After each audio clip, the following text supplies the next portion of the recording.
సమంతాని ఇంకా కూడా మర్చిపోలేకపోతున్న అక్కినేని ఫ్యామిలీ అని చెప్పి ఇప్పుడు చాలా మంది కూడా ఈ ఫోటోని చూస్తూ చాలా మంది మాట్లాడుకుంటూ ఉన్నారు. సో ఇప్పటి వరకు ఇటు నాగ చైతన్య కావచ్చు, అదేవిధంగా నాగార్జున కావచ్చు, ముఖ్యంగా అక్కినేని ఫ్యామిలీ అందరూ కూడా సమంతకు సంబంధించినటువంటి జ్ఞాపకాలు కావచ్చు, వాళ్ళ ఇంట్లో ఉన్న తన జ్ఞాపకాలు కావచ్చు, అదేవిధంగా సోషల్ మీడియాలో ఉన్నటువంటి ఫొటోస్ కావచ్చు, ఇవన్నీ కూడా వాళ్ళ అకౌంట్స్ నుంచి డిలీట్ చేయడం జరిగింది. సో ఇప్పుడు దీని గురించి ఎందుకు మాట్లాడుకుంటున్నామంటే అక్కినేని అఖిల్ తన సోషల్ మీడియా అకౌంట్లో మాత్రం నాగ చైతన్య సమంతతో పాటు దిగినటువంటి ఫొటోస్ కావచ్చు, అదేవిధంగా వాళ్ళిద్దరి పెళ్లి ఫొటోస్ కావచ్చు, అవన్నీ కూడా అదే విధంగా జాగ్రత్తగా దాచుకున్నాడు. సో ఇదంతా కూడా చూస్తూ ఉంటే అరే సమంతాని అక్కినేని అఖిల్ ఇంకా కూడా వదినగానే భావిస్తున్నాడు, తను మాత్రం మర్చిపోలేకపోతున్నాడు అనే విధంగా చాలా మంది కూడా మాట్లాడుకుంటూ ఉన్నారు. అయితే ఈ మధ్య కాలంలోనే కొంతమంది నెటిజన్లు అందరూ కూడా సెలబ్రిటీలకు సంబంధించినటువంటి సోషల్ మీడియా అకౌంట్స్ చెక్ చేయడం కావచ్చు, అందులో ఏదో కొంచెం తేడాగా కనిపించినా కూడా దాని గురించి మాట్లాడడం కావచ్చు.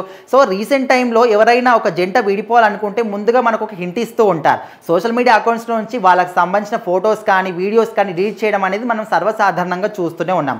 అదేవిధంగా ఇప్పుడు నాగ చైతన్య కూడా తన అకౌంట్స్లో నుంచి సమంతకు సంబంధించిన ఫొటోస్ అన్నీ కూడా డిలీట్ చేయడం కావచ్చు. ఆల్రెడీ వాళ్ళిద్దరు విడిపోయారు, శోభితాన్ని పెళ్లి చేసుకున్నాడు, ఇప్పుడు వాళ్ళు హ్యాపీగానే ఉంటున్నారు. సో రీసెంట్గానే సమంత కూడా రాజ్ నిడిమోర్ని రెండో పెళ్లి చేసుకుంటుందని చెప్పేసి వాళ్ళ ఫొటోస్ కూడా వైరల్ అవుతున్నాయి. ఇటు సమంత సోషల్ మీడియా అకౌంట్లో కానీ నాగ చైతన్య అకౌంట్లో కానీ వీళ్ళిద్దరికి సంబంధించిన ఒకరి ఫోటోలో ఒకరి అకౌంట్లో ఎక్కడ కూడా లేవు, వాళ్ళు కంప్లీట్గా డిలీట్ చేశారు. అయితే ఇప్పుడు అక్కినేని అఖిల్ మాత్రం ఎందుకు అదే విధంగా దాచుకున్నాడు? సో ఇప్పుడు ఎవరైనా కూడా వాళ్ళ ఫ్యామిలీ నుంచి ఒక పర్సన్ వెళ్ళిపోతే వాళ్ళకి సంబంధించిన జ్ఞాపకాలు కావచ్చు, ఇంట్లో ఉన్న ఫొటోస్ కావచ్చు, అదేవిధంగా సోషల్ మీడియా అకౌంట్లో ఉన్న ఫొటోస్ కావచ్చు, అన్నీ కూడా డిలీట్ చేస్తారు. కానీ అఖిల్ మాత్రం అదే విధంగా పెట్టుకున్నాడంటే ఖచ్చితంగా సమంతాని ఇంకా వదినగానే భావిస్తున్నాడు, తన మీద ఉన్న ప్రేమ కావచ్చు, అభిమానం కావచ్చు, అదే విధంగా కొనసాగిస్తున్నాడు అనే విధంగా కూడా అనుకుంటున్నారు.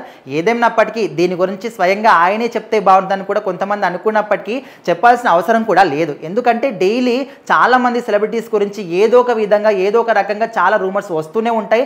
వాటి గురించి కొంతమంది పట్టించుకుంటారు, కొంతమంది పట్టించుకోరు. అవసరం అనుకుంటే పట్టించుకుంటారు, కానీ ఇది అవసరం లేని విషయం అంటే ఎవరు కూడా పట్టించుకోరు. ఆయన సోషల్ మీడియా అకౌంట్, ఆయన ప్రైవసీ, ఆయన ఇష్టం, ఉంచుకుంటాడు, డిలీట్ చేస్తాడు, దానిలో పెద్ద విషయం ఏం లేదు. సో మొత్తానికైతే కొంతమంది ఈ విధంగా చిన్న ఇష్యూని పెద్దగా చేసి మాట్లాడుకుంటూ ఉంటారు.